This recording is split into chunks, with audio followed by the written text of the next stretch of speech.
خالد جاسم الإعلامي القطري المحترم اللي أنا أحبه كثير، خالد جاسم يقول بأنه الأهلي فقط هو النادي الذي يذهب اللاعبين لكي يتفرجوا على بروفات الجماهير قبل المباريات.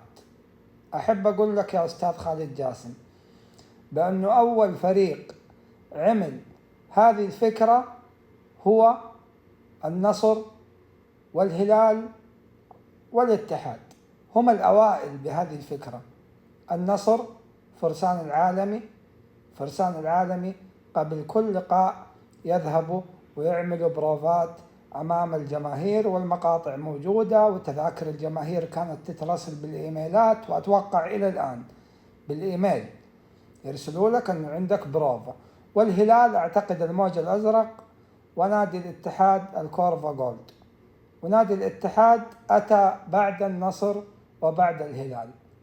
فالأهلي ليس صاحب هذه الفكرة بأنه اللاعبين يذهبون لكي يتفرجوا على الجماهير، وهي بروفة الجماهير تكون منظمة من رئيس الرابطة وإدارة النادي. هذه الفكرة أعتقد أن الأهلي أخذها من الهلال والنصر والاتحاد. وشكرا، مع كامل الاحترام للإعلامي خالد جاسم.